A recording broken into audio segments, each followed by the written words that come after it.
સુરત ઉન વિસ્તારમાં રાહત સોસાયટી ખાતે ઝોન 6 પોલીસ દ્વારા જરૂરિયાતમંદ લોકો માટે લોન મેળાનું આયોજન કરાયું હતું। લોન મેળામાં 200થી વધુ લોકો હાજર રહ્યા હતા। સુરતના ઉન વિસ્તારમાં રાહત સોસાયટી ખાતે ઝોન 6 દ્વારા એક મહત્વપૂર્ણ પહેલ કરવામાં આવી છે। વ્યાજના જાળામાં ફસાયેલા લોકોને રાહત આપવા માટે પોલીસ દ્વારા એક લોન મેળાનું આયોજન કરવામાં આવ્યું છે।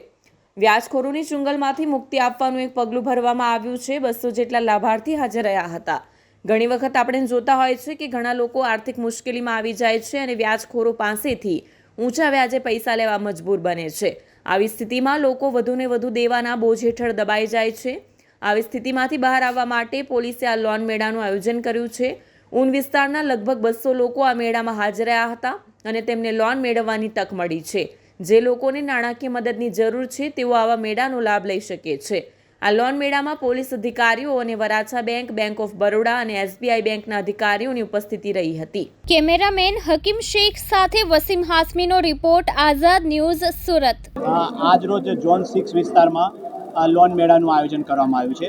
જે વ્યાજ વટાવ વિરોધી ઝુંબેશ છે જે ગુજરાત રાજ્ય અને સુરત શહેર પોલીસ કરી રહી છે, એમાં અમે 6 મહિના પહેલાં જે વ્યાજ વટાવખોરો વિરુદ્ધનું અભિયાન કર્યું હતું અને એમાં 24 ગુના દાખલ કરી અને 25 વ્યાજખોરોને અમે અટક કરી હતી।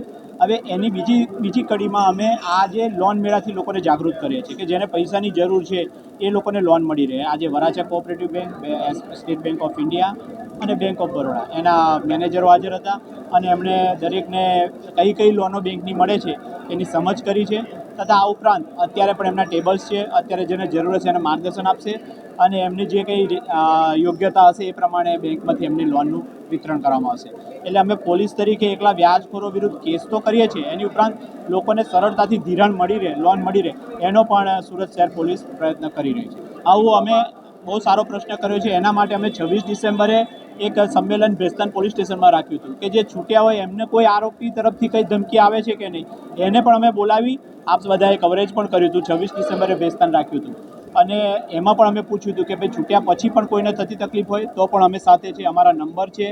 આ ઉપરાંત જે કોઈ વ્યાજખોરો જોડે ફરી ના જાય એના માટે તેને લોન મેળાનું આયોજન કર્યું છે કે જેની આર્થિક સ્થિતિ નબળી હોય, લોન ઓછી મળતી હોય એને પણ લોન મળે રહે, એના માટે આ પ્રયત્ન અમારા ચાલુ છે।